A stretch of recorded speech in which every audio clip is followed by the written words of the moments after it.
हाय दोस्तों, कैसे हैं। मैं मोहम्मद मुख्तार आपका मैं अपने YouTube चैनल सुगम संगम पर स्वागत करता हूँ। आइए दोस्तों, बिना समय गवाए हुए हम आगे बढ़ते हैं। इस वीडियो में हम भारत के भूगोल का जो ये क्रम है, प्रायद्वीपीय या दक्षिण भारत का पठार, इसका एक तीसरा वीडियो। इससे पहले 2 वीडियो बनाया जा चुका है, जिसमें क्रमशः अपने पहले वीडियो में आपने दक्षिण या प्रायद्वीपीय पठार की विशेषता, उससे पूछे जाने वाले प्रमुख प्रश्न और अरावली के पठार को अपने विस्तार से जाना था। दूसरे वीडियो में हमने विंध्याचल और सतपुड़ा को क्लियर कर दिया है, पूरा कर दिया है। इस वीडियो में हम दक्कन के पठार पर विस्तार से बात करने वाले हैं। ठीक है दोस्तों, तो अगर आपने पहला 2 वीडियो नहीं देखा है तो उसे देखिए, क्योंकि उनको आप समझ लेंगे तो इसको समझने में बहुत आसानी होगी। ठीक है दोस्तों, तो आगे स्टार्ट करते हैं। दक्कन के पठार का निर्माण कैसे होता है, इसको जानने से पहले आप पहले वीडियो में थोड़ा सा गौर कीजिए कि इसका काल कैसे हुआ, इसका जन्म कैसे हुआ।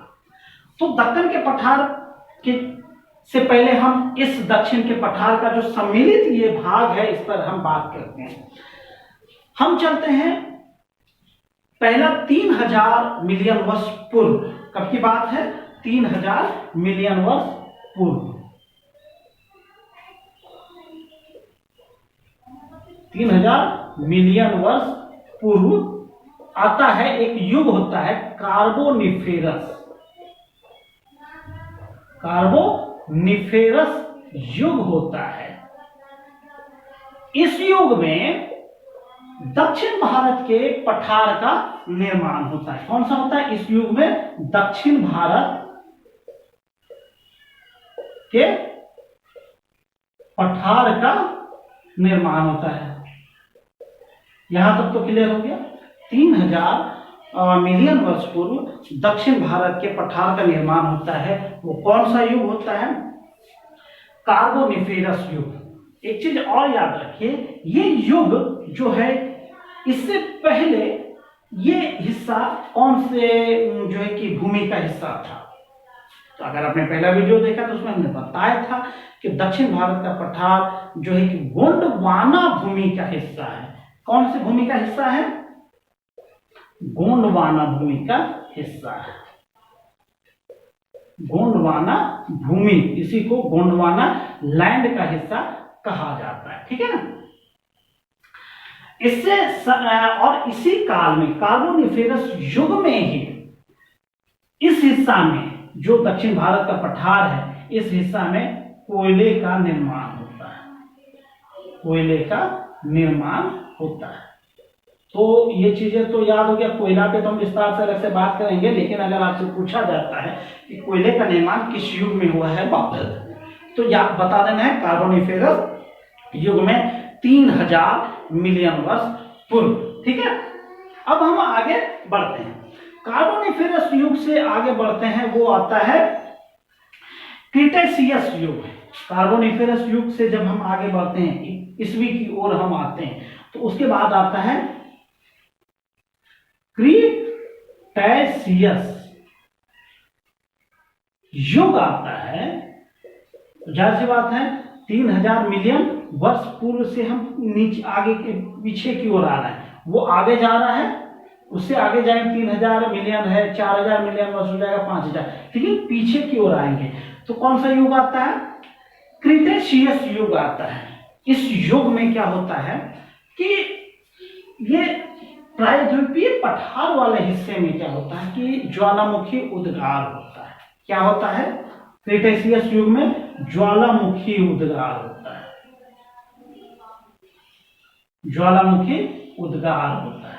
याद रखिए कि इस हिस्सा में ज्वालामुखी उद्गार कब हुआ था? क्रीटेशियस युग में। ज्वालामुखी क्या है, ये वर्ल्ड ज्योग्राफी में हम बताएंगे, लेकिन फिलहाल हम इस चैप्टर को कवर कर रहे हैं, अभी इतना ही जानना है। ज्वालामुखी में क्या होता है? भूकंप और ज्वालामुखी करीब करीब एक ही है। भूकंप जमीन पर आ जाता है और ज्वालामुखी समुद्र में आ जाता है, मतलब नदी में आ जाता है। तो इस क्रम में क्लियर हो गया ज्वालामुखी कहाँ आता है? समुद्र में आता है या नदी के बीच में आता है, इतना समझ ले, पानी के अंदर आता है। ज्वालामुखी में क्या होता है कि जमीन के अंदर का लावा बाहर निकलता है, जिस तरह भूकंप में बाहर निकलता है। क्लियर? तो ज्वालामुखी उद्गार में जो लावा निकला है और उस लावा से जो चट्टान बना, तो जाहिर सी बात है कौन सा निकला होगा, इस लावा के साथ कौन सा क्या निकला होगा, बैसाल्ट। बैसाल्ट, उस लावा में जो अधिकता थी बैसाल्ट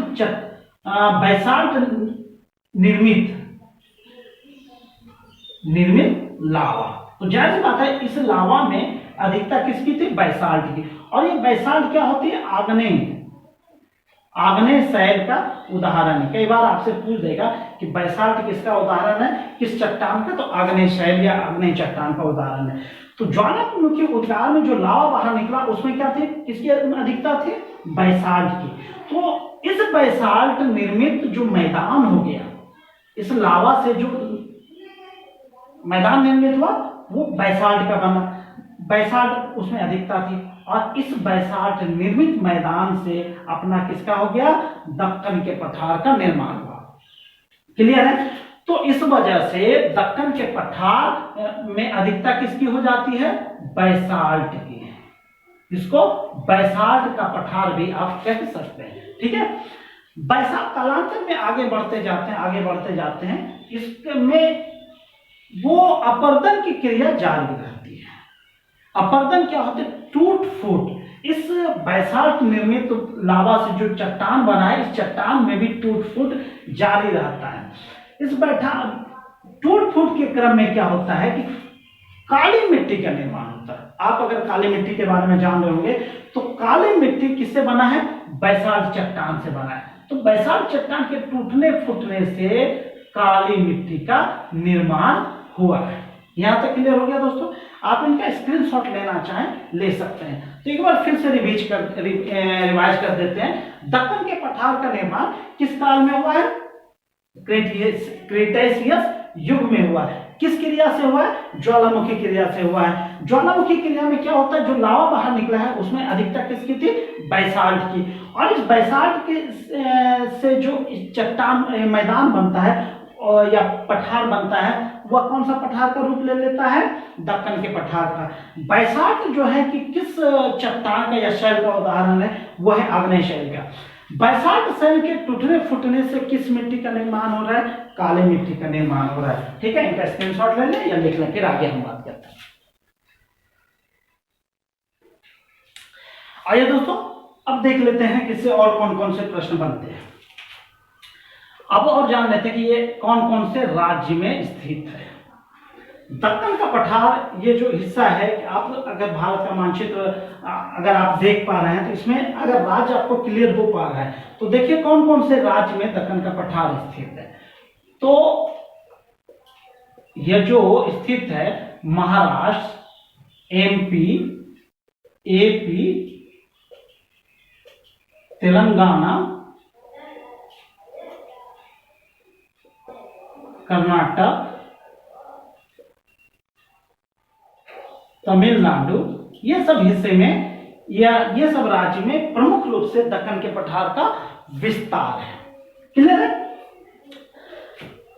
यह दक्कन का पठार है। ये सब राज्य अगर आप देख पा रहे हैं तो इस तरह अगर बढ़ते हैं तो ये हो गया महाराष्ट्र, ये हिस्सा हो जाता है यहाँ पे मध्य प्रदेश, यहाँ पे हो जाता है छत्तीसगढ़। ठीक है।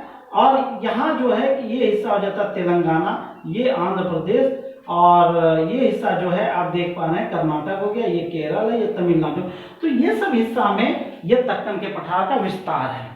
तो आप इन राज्यों में काली मिट्टी का भी विस्तार पाते हैं। ठीक है। और ये जान लेना है कि इसके पश्चिमी छोर पर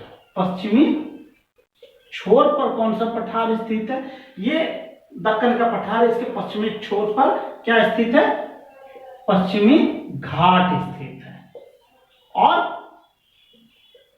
पूर्वी छोर पर क्या स्थित है दोस्तों,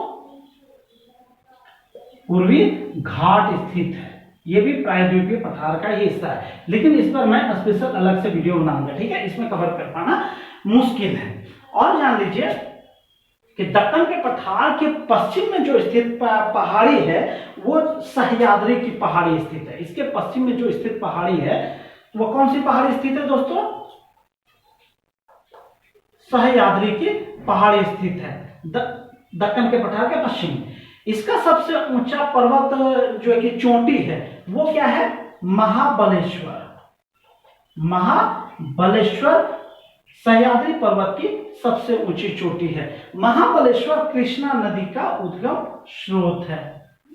ठीक है, कृष्णा नदी का उद्गम स्रोत है। इसके अलावा जो है कि दक्कन के पठार के पश्चिम में ही कई सारे जो है कि पठार स्थित है। उसमें कौन कौन सा पठार है आप जैसे देख लीजिए। इसके पश्चिम में ही धारवाड़ का पठार स्थित है, बाबा बुदन का पठार स्थित है। ठीक है, धारवाड़ का पहाड़, बाबा बुदन का पठार स्थित है। और क्या है कि ब्रह्मगिरी, और याद रख लीजिए ब्रह्मगिरी पर्वत, ये सारा जो है दक्कन के पठार के पश्चिम हिस्सा में स्थित है। ठीक है, तो इस तरह दोस्तों इससे पूछे जाने वाले प्रमुख प्रश्नों को हमने कवर किया। क्योंकि ज्यादा स्पीड हमने बोला है लेकिन ये सही है। आप इनको 1 से 2 बार देखिए, हमें उम्मीद है कि आपको बखूबी याद हो जाएगा और इससे पूछे जाने वाले प्रमुख प्रश्न कवर हो जाएगा। ठीक है दोस्तों, तो अगला वीडियो में हम पश्चिमी घाट और पूर्वी घाट को क्लियर करेंगे। तब तक दोस्तों इतना ही। Thank you. जय हिंद, जय भारत।